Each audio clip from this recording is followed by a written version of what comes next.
Puss in Boots is a cute children's tale about a cat who, thanks to his dexterity and cleverness, helps his master reach the top.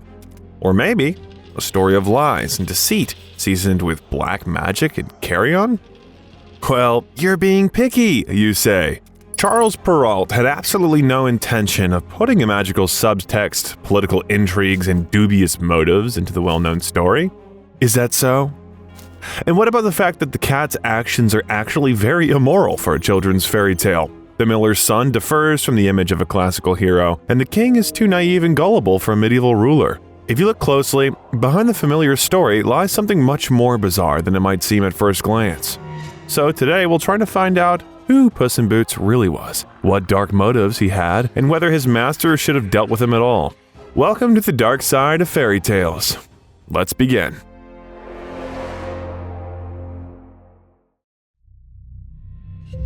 Once upon a time there lived a miller, and he had 3 sons. And one day the man felt that his end was near and left his sons an inheritance. The youngest son was unlucky.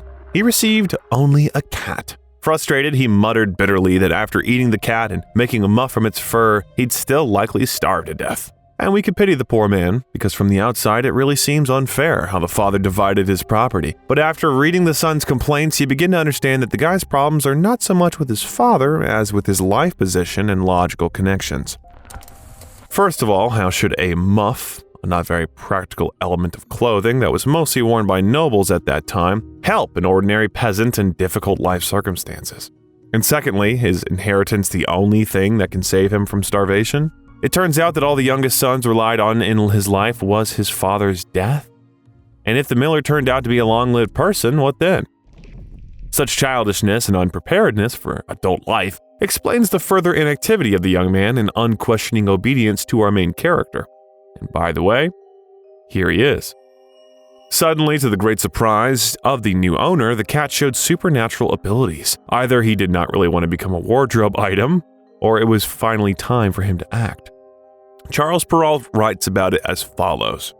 The cat, who heard all this but pretended otherwise, said to him with a grave and serious air, "Do not be so concerned, my good master. If you will give me a bag and have a pair of boots made for me that I may scamper through the dirt and the brambles, then you shall see that you are not so poorly off with me as you imagine." It's easy to imagine how the main character would be embarrassed at this moment. He might even think he's gone crazy when he talks to animals. But why didn't the famous cat reveal his skills earlier? Maybe he did reveal it, just not in front of everyone. The fact is that the image of the miller was taken in the fairy tale for a reason. From time immemorial, millers and blacksmiths lived on the outskirts of the village, often in isolation. As usually happens in such situations, people began to attribute magical skills to them. Illiterate peasants considered millers to be sorcerers. The location of mills near water bodies or on hills, which depended on the operation of the mechanism, gave rise to the belief in the connection of the master with the forces of the elements, water and wind, and therefore with unclean spirits. Not understanding how the mill works in practice, people believe that the miller makes a contract with spirits of nature. Adding fuel to the fire was the fact that the millers themselves performed peculiar rituals during the construction of the mill, or, in the event that it was out of order, arranging a sacrifice. At first, it was bread or meat, but later, they started resorting to more serious things. Both animals and even people were fed to the spirits. As you and I know, sorcerers often have a totem animal. Remember Baba Yaga, known in many Slavic folktales. In Serbia, Montenegro, and Croatia, she was called Baba Roga and was considered a witch who kidnapped small children. And who did she have as an assistant? That's right, a cat. Usually, such a helper animal also had magical abilities and became a connecting link with the other world for its owner. It's interesting that the main weapon for such a creature was the voice. It was the voice that was considered magical and helped the puss to achieve what he wanted. He talked sweetly, coaxed, and manipulated, just like our main character. And therefore, returning to our fairy tale, we can assume that the miller left his youngest son more than just a cat. Knowing that the guy was incapable of anything, his father, out of pity, bequeathed to him the most important thing he had, a talisman animal. So the future Marquis de Carabas underestimated his legacy very much for nothing. After all, according to legends, such an animal could hypnotize, fool, and even kill. It has been scientifically proven that domestic cats will not refuse to feast on fresh human corpses, thanks to specialists from the University of Colorado. The ancients also suspected something. After all, in some peoples, the cat is not a cute animal at all. In Celtic mythology, Occult is something that steals the souls of dead people. It was a magical creature or even a witch who turned into a cat. The Irish believed that the cat could talk, hypnotize, and read people's minds. Among the Scandinavians, the Yule cat ate people, and the Welsh told legends about a cat, the child of a demon that killed and ate warriors. In English folklore, you can come across the legend of Black Annis, a witch who turned into a cat. At night, she killed lonely travelers and stole children from their cradles. The Japanese disliked cats even more, considering them to be werewolves. They believed that a cat could dine with its owner, take on the appearance of a dead owner, become a mediator between worlds, and even seduce a woman. Well, you probably already know about the status of cats in the Middle Ages. It was believed that the cat is a mediator and helper of witches, sorcerers, and all kinds of evil. Cats were perceived as familiars, creatures that disrupt the normal course of affairs for their own benefit. The well-known Puss in Boots appears in this role. Are you already looking at your kitty in disbelief? Well, we are moving on.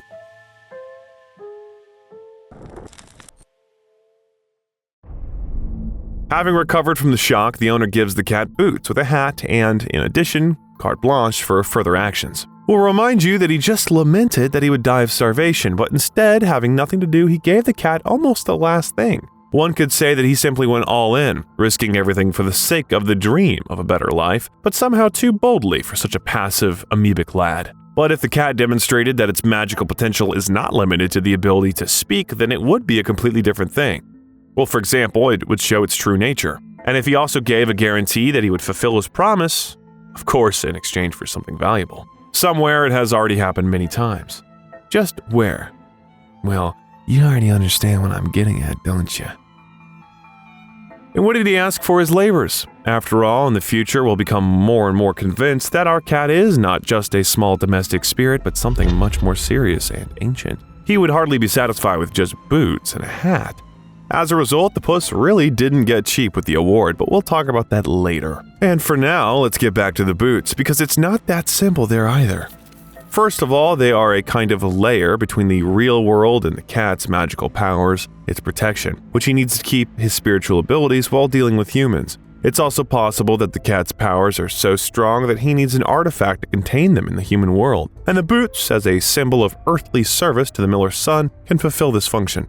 In addition, in many fairy tales, boots are a symbol of the beginning of a journey. The act of putting on shoes is a willingness to go forward and also to help move between worlds. Well, by wearing boots and a hat, the cat humanizes itself, and so it's easier for us to perceive it as an equal. So our puss takes up his part of the deal. He begins to hunt all kinds of animals on behalf of the master and bring them to the king, rubbing into his trust. Stop. So why exactly did the king suddenly accept some outside mediator, even a cat? Well, let's say that the cat, thanks to his magical powers and not without the help of the same boots and hat, made the king and servants mistake him for a man. And even if so, doesn't the ruler have special people who would accept gifts from strangers and, most importantly, check whether they were poisoned? But it may also be the fact that the cat came to the ruler very timely and at the right moment. No kingdom was immune to problems. For example, from bad harvests, wars, or simply incompetent management qualities of the monarch and his entourage. The latter is a separate and quite painful topic. At the time when Perrault wrote the tale, and let's remember it was the second half of the 17th century, the memory of the formality and incompetence of kings was still very fresh. In the Middle Ages, France was a decentralized state. The king's power was religious and nominal rather than actual. The real power was with the princes, who had administrative, political, and military power. It was finally eliminated only with Louis XIV, but the memory of this time lived on for a long time. So, our fairy tale king may well not have been such a powerful ruler as he was portrayed to us, and he needed support in the form of large feudal lords. It was the profitable marriage of the princess with one of them that could improve the financial situation of the kingdom and consolidate the monarch's position. That is why the king seized every opportunity. In his better years, he would not have let a messenger from the Marquis de Carabas unknown to anyone to his doorstep, but the situation is too deplorable. So much so that the king couldn't even count on the marriage of his daughter with one of the nobles known to him, or a prince from neighboring lands. Suddenly, a stranger came in handy, who, unlike other local feudal lords and cunning neighbors, was not aware of the king's financial situation. His Majesty immediately seized the opportunity to get his hands on the imaginary lands of the Marquis de Carabas. The cat also understood that very well, and he gradually began to develop a plan to marry his ward to the princess. As the next step in his complex game, the cat sets up the famous bathing scene. Charles Perrault describes it as follows. One day when he knew that the king was to take the heir along the riverside with his daughter, the most beautiful princess in the world, he said to his master, "If you follow my advice, your fortune is made. You have nothing else to do but go and bathe in the river, just at the spot I shall show you, and leave the rest to me." The Marquis of Carabas did what the cat advised him to, without knowing what could be the use of doing it. While he was bathing, the king passed by, and the cat cried out with all his might, "Help, help! My lord, the Marquis of Carabas, is drowning!" At this noise, the king put his head out of the coach window, and seeing the cat, who had so often brought him game, he commanded his guards to run immediately to the assistance of his lordship, the Marquis of Carabas. As a result, the young man was given the best clothes and seated next to the king.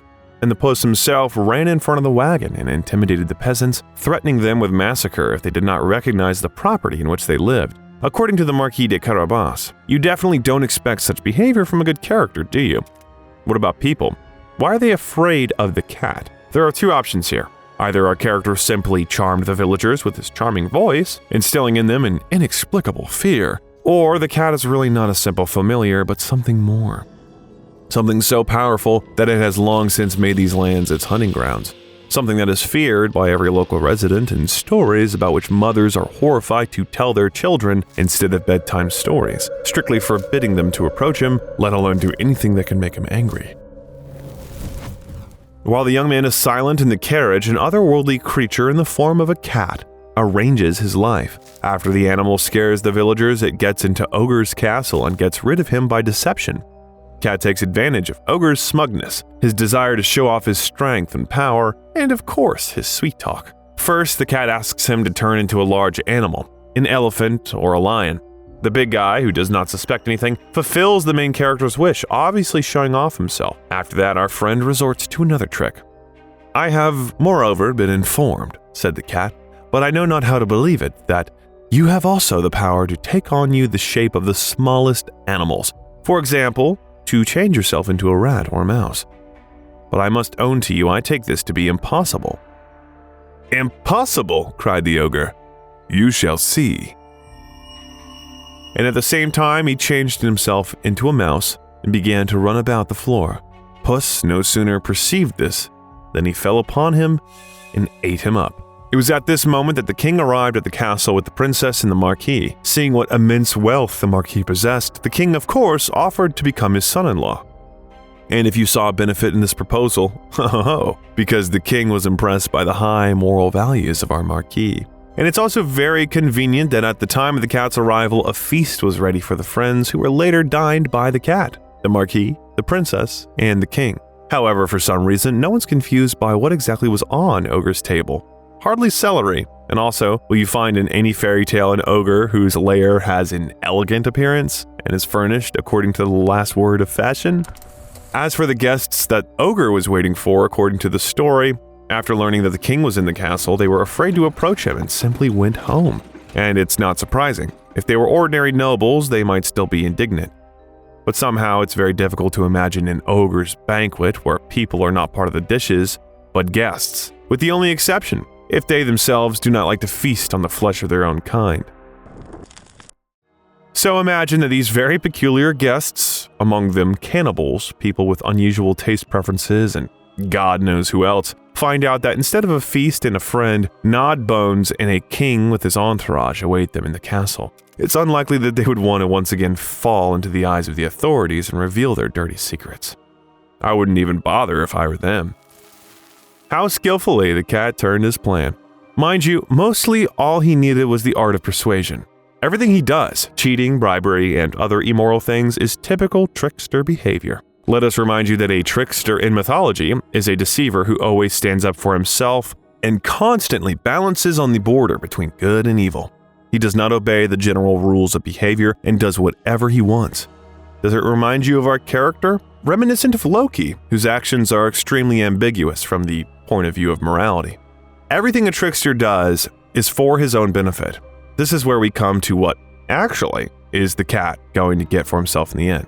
In addition to delicious food and golden pillows, as befits royal pets, the cat has another purpose. In particular, a common version is the ending where the cat becomes a nobleman. This is not just an opportunity to live in luxury. This gives him power, influence, and respect. And the Marquis de Carabas, due to his pathological stupidity, cannot even imagine what kind of monster is hiding behind the mask of a clever Puss in Boots in a hat. However, in another earlier version of 1634, published in a collection of tales by Giambattista Basile, the owner was also a tool. Apparently, the cat, suspecting that he was dealing with an even bigger swindler than himself, decided to check on the owner in order to bury himself in a golden coffin after his death. When he pretended to be dead, he discovered that the owner had tricked him and actually ordered a lifeless accomplice to be thrown out of the window by the tail. Fortunately for the poor young man, the offended cat did not take revenge, but simply left him forever. Basile was not the only one who told the story of Puss in Boots before Perrault. A fairy tale about an animal that helped its master lived a long time ago. For example, in Spain, there is a legend about an incomprehensible creature that lives on a stove and is very cold, and that's why it asks the owner to give it boots. In the 4th century AD, in the Panchatantra, a collection of Indian fables about animals, the cat is first mentioned, which is trying to outwit its tricks. Other people also have a helper animal. In Western Europe, Slavs, Armenians, and Mongols, it's a fox. In India, in some versions of the tale, it's a jackal, and in Africa, a helper is a gazelle. The details of the legend also often coincide. The poor man saves the animal or agrees not to kill it, for which it decides to thank him and make him rich. Here is a deception. The animal goes to the local ruler and, so to speak, sells his owner, who according to legend was robbed and beaten by robbers. And then the helper looks for a new castle or new possessions suitable for the new status of its owner, while simultaneously killing the former owner, monster, sorcerer, or someone else.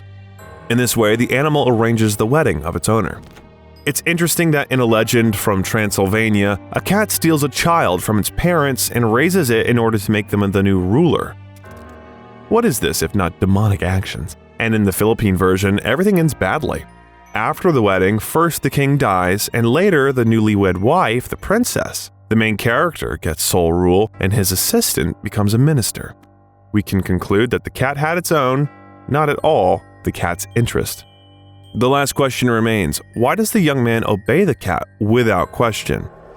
He appears in the fairy tale as a soft-hearted and infantile being who's controlled by an animal. As long as the cat flatters, deceives, threatens, its owner pretends that he's up to no good. But in fact, he does not try to resist the cat, just going with it at the right moments. After all, he knew what he was going for and what he was agreeing to, because he made a deal with the cat. We did not touch on the topic of benefits for the cat for a reason. It's likely that the cat had another bonus, the soul of its master. After all, the most desirable thing that a miller's son could aspire to, having neither money nor prospects, is wealth and fame. And a princess in addition. Why not? And the only way to get all this was to sell your soul to the devil. Demon Mephistopheles. Choose what you like more. According to Goethe's philosophical drama, Mephistopheles is a master liar who seeks to get what he wants through manipulation. At the same time, he promises a person to serve him for many years and even becomes their ally and assistant. He's a cold-blooded strategist who thinks through every next step. In addition, he, like every trickster, knows how to reincarnate, including animals. I am part of that power which eternally wills evil and eternally works good. Mephistopheles. The demon could very well search for a suitable candidate for a long time and then patiently wait for the death of the miller. Remember the cat that kidnapped the child? From the very beginning, he had a plan for such a short-sighted and easygoing youngest son who was already heated by his own resentment, and on the father who did not leave him significant property, and on the older brothers who could send the youngest son somewhere else. It was easy to persuade the miller's son to go on an adventure, which our main character gladly took advantage of, had sweet chats during evening tea. He murmured about all his deepest and most secret dreams. But he could not stop at the deal with the miller's son. It was not for nothing that we pondered the question of why the king so easily accepted a stranger and then unconcernedly believed his every word. Maybe he knew who he was dealing with because he made a deal with the cat too. In exchange for wealth and influence, the demon had to provide the king with a suitable bridegroom, obedient, innocent, and preferably with lands and fortune. It turns out that he made 2 deals in one fell swoop, and neither the king nor the miller's son had any idea that it was part of a large, complex plan. In the end, everyone got what they wanted. The king got the son-in-law he dreamed of, the miller's son got a secure life, and the demon got status and influence. Now he had a whole royal court in his claws where he could have a good time. Here was an opportunity for him to practice speeches and coolness. Here were new, fresh souls. With such a gray cardinal, serious changes were definitely waiting for the kingdom. Are they good? Are they bad? Who knows? Maybe our characters will soon regret contacting a demon in boots and a hat. But this is a completely different story. And our time has come to an end. If it was interesting, like this video and subscribe to the channel. Soon we will meet again on the other side of fairy tales.